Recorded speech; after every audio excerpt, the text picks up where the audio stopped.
these people who get famous online quite early, I think they miss out a lot of life. It's not real life. It's not real life. It's not real life. No, I had real jobs and I did real things and I was really broke and I was really on the bus and really trying to pay rent and doing real stuff for a long time. I wrote a line in here, and I think you could relate to it. A poor man is broke. A rich man is broken. So if you're broke, you could figure out a way to be rich. But if you were given everything and you don't know how to manage this life, you're broken and you don't feel like you've earned anything. I've met more depressed rich men than I've met depressed broke men. It's amazing you say that because there's two answers to that. My first one is, I love that you say that because I always say I'm not rich. I'm a poor man with a lot of money.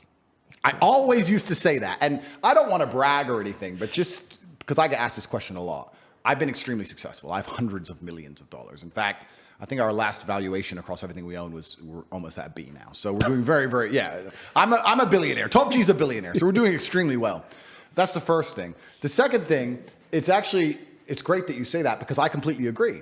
Because if you're born with everything, if you're born with all this money, that you have no aspiration, nothing to actually grasp onto and trying to achieve, then money doesn't make you happy. But then you can analyze this from another angle, right? We were just talking earlier, we can always pivot back to who the matrix are, who's in charge. So let me ask you. Do you have somebody that Well, let me ask you a question. Okay, go ahead. If you're born into a dynasty, let's say a banking dynasty, and you're born a billionaire, and you have everything you've ever wanted ever, and money has absolutely no value at all, and a brand new Ferrari doesn't mean a thing. You could buy one every 10 minutes for the rest of your life. And money doesn't make you happy. What's the one thing that's going to make you happy? Controlling others. Controlling others. Power. Yeah. Ego. So then you sit there and start looking at things. Because and going, games become real. Absolutely. Yeah. So now you're like, okay, well, money doesn't satisfy me. What makes me feel important? Especially if you're going to add in. Let's add in another angle to it. Let's imagine you falsely believe, because it is falsely, that you're somehow genetically better than others. You're from this lineage. You're better than the other people. And the other people, the serfs and peasants, are struggling for money, and you have unlimited money because you're so smart and your family's always been so smart. You'll have haughty eyes. Yeah. So then you're going to sit there and go, well, why did they make people put on a mask when they walked in the restaurant and take the mask off to eat and then put it on to go to the toilet and then take it off to eat and then put it back on? Because I have a I'll tell you why, because it's funny. You think it's just because it's funny? Because it's an ego. Because it's ego. I thought it was the test to see how far they could push something. Compliance tests. Yeah. Which is the same thing. So when you really understand that people who are in charge of the world are completely, like you said, broken. There are broken people. Money can't satisfy them.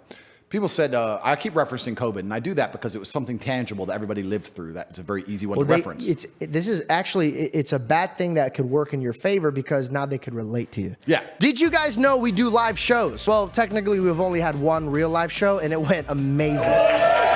Thank you, thank you, thank you, thank you. And next year, we're going to be doing so many more. If you want me to come to your city, text me here, this number, so I can know where to go. I'll be like, oh, look, Chicago, or oh, New York, or oh, Minneapolis. Okay. Enjoy the show. They went through that. Yeah. So it's hard to explain to a broke kid what a rich kid goes through, or what a broke person goes through. So this is actually a huge blessing. Do you think that COVID and people's frustration on what happened to them link them to understand your theories more? Oh, absolutely. A lot of, when I was saying during COVID about the Matrix, everyone called me crazy. And by the end of COVID, a lot of people were like, Andrew, you nailed it, day one. Because I don't think many people understand, because I wasn't nearly as famous then, but the videos exist on the internet. Me and my brother were the kings of COVID. Everyone else now understands it was garbage. Everyone else talks tough. Everyone else has their story about how they went out during COVID. Now. But you're tough now. On day one of COVID, day one, when they still had the people falling over in the street in China. Yeah, what was that? That video? Yeah. They're just running in the street and dropping dead? Yep. When the Italian hospital was overrun, day one, my brother and I sat down and had a conversation in our war room, our cigar lounge, which was very similar to this. And we sit down and said, if this disease will kill people like you and I, military-aged males, then the world is over. It's zombie apocalypse. So what are we going to do? And we sat there and decided whether we should hide as long as possible or if we should just go out all guns blazing. So we decided to go out all guns blazing like heroes. This is all documented. It's on video. And day one of COVID, when everyone else was afraid, we flew to Sweden because it was the only open country. And we spent the next 4 months. Ironic. Yeah. Because who lives in Sweden? Very strange. We spent the next 4 months in Stockholm, in 6 nights a week in nightclubs with Swedish chicks, partying while the rest of the world was locked in their house. Nobody talks about this. Nobody talks about the fact that Sweden was open, no restrictions, you could do whatever you wanted, nightclubs were open, everyone was partying, everyone else was locked up, not allowed to go to funerals. We were literally in parties all day, every day. I didn't even get sick, didn't even get a cold, and it was cold outside, didn't even get the sniffles. So we beat COVID. We won COVID early. So even after this experience, for the next 2 years of COVID, I'm trying to scream at people, listen, wake up. And like, oh, yeah, they wouldn't just put it on the news. They wouldn't just lie to us and try and scare us all for no reason until you understand the good and evil in the world and you understand that's how the devil actually operates. But the point I was going to make earlier about talking about how these people are broken and money doesn't satisfy them. People often say, COVID was just for money. And I say, that's actually a very optimistic view of the world. It wasn't just for money. It was for something far worse. They have money. They print money. Yeah. They make money. They are the money. When I found out about I just learned about how they print money. I literally could not believe it. Money's not real. For 3 days, I'm sitting around, so I'm like, what the fuck is this? So they could just print this shit? Money is not real. It's not real. They just print it. It's not real. Fair. Please continue. Yeah, so money's not real. And I say that to people. They go, so it's not about money. No, it's not about money. So what's it about? It's about power and control. Yep. Because when you get to a certain level of wealth, and I'll talk from my own personal experience, I want people to understand I come from the lowest possible socioeconomic background. I come from a single mother household. My father and mother broke up when I was 9. I lived in Luton, England, which is the worst town in England. I grew up and went to a school with a 3% pass rate. Everyone around me was stabbing each other and selling drugs. I thought you said your father was one of the best fathers you've ever had. He was. But my mother and father broke up and he stayed in America and I moved to England. And he wasn't financially successful, but he taught me other lessons. Gotcha. And I'm glad he didn't give me money because I think that a harsh upbringing and a harsh life makes a man a man. I don't think you learn a lesson any other way. But I come from the absolute bottom. And now I'm up at a position where we have a very large empire. A lot of it is shadow. Most people don't know what it is. But even our overt things, even our university and things that are online are turning over $15, $20 million a week. So we're doing crazy sums of money. So I've been from the absolute bottom to the absolute top. I've seen it all. And once you get past a certain level of wealth, once you get past a certain level of money, but then you understand what money is, right? So we say about money not being real. Money is not real from a governmental perspective because they just print it. It's nothing. But money is truthfully the stored time and energy of other people. If you have money, you have stored time and energy of other humans. Because people are hourly rates. That's right. Because I can take that money and make someone else use their time and energy for X thing. Got it. So it's a different version of slavery. Absolutely. Because if I'm going to come along and say, you're no longer my slave. As my slave, you had to work for a house and a car. You're no longer my slave. In slavery, let's actually look at slavery. Slavery began that way. Yeah, and slavery said, you work on my plantation, I give you somewhere to eat. Or I'll give you my daughter. Yeah. This is how people would work. And that's why they were like, oh, your Bible believes in slavery. I'm like, slavery was different. It wasn't like, there was bondages and there was slavery. That's why the Egyptians, that's a whole different type of slave. Yep. But the origination of slave was like a debt. I'm paying you a debt. Yep. Completely. So let's look at even American slavery, the slavery that most Americans understand. You're going to work for me. I'm going to give you a house and I'm going to give you food and you're going to stay here and you're going to work. Slavery is abolished. So now what do? You're going to work for me. I'm going to give you that. I'm going to give you some money. And that money is enough to only buy you a house and some food. We've just put money in the middle. Now, if I can make you do whatever I want for money, and I can print as much money as I want, you're my slave. Because I can print it from the sky, and you need it to live. So you are my slave. Money's not real. So I have all of this money. I have the stored time and energy of other humans. And once you get past a certain level of wealth, you understand, which ties back to COVID, that you're not interested in money. What you're interested in is people. It's always been about having good people around you. You want a beautiful, doting, loving woman who's obsessed with you. You want good brothers who will stand by you and make you motivated. You want bodyguards who are going to protect you. You want people. And then you want to look at it further down the rabbit hole. You want to get more sinister. If you've been born into a lineage or a dynasty or the people who control the world, you want people, you want robot people. You don't want to be spoken to disrespectfully. In your empire, in your podcast empire, right? You now have a podcast. Would you allow a member of staff to come along and say, this is bullshit. I don't like how you do this. This is shit. You're shit. Or would you fire him? I don't know if I would fire them. I would first try to teach them how to behave. And if they didn't listen? They're out. Absolutely. So let's imagine you ran a country. Okay. All right. Let's imagine you ran the world.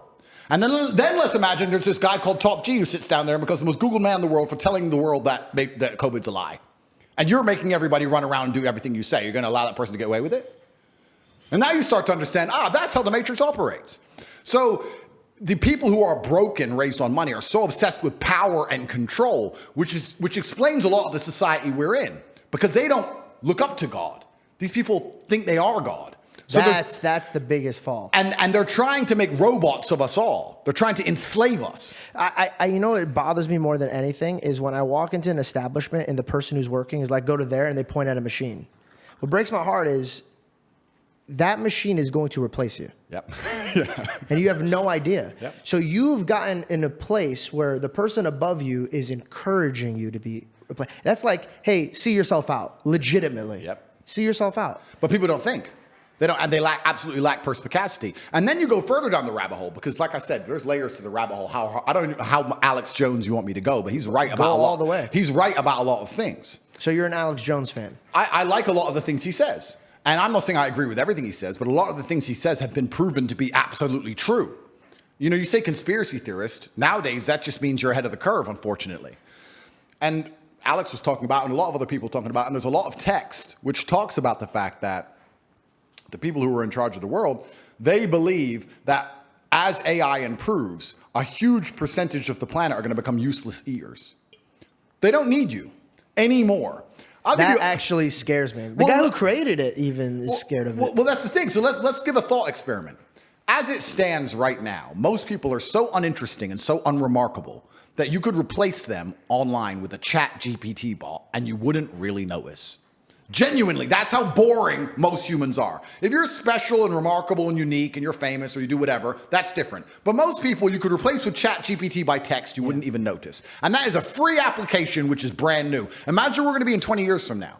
So we start talking about useless eaters. This has been discussed by very important, very powerful people at length. The same people who are trying to give you the vaccine are talking about the fact that the population of the earth needs to decline. Why do we need, they say it, Bill Gates says it. Why do we need to get rid of people? Well, machines will do it. So why do we need people sitting around who have hopes, dreams, aspirations? They want health care. They want safety, security, children, all of this garbage. We just need somebody to do X job, and a machine can do X job. So what do we need these people for? So then you start looking. I find it weird that Hollywood was the first one to strike about it, but it was about actors. Well, yeah, because have you ever asked ChatGPT to write a movie? Like that? Bro, it's better than anything you've seen in Hollywood in a long time. There's no woke bullshit. There's no trans, lesbian, black, double-dicked fucking hero. So it's great.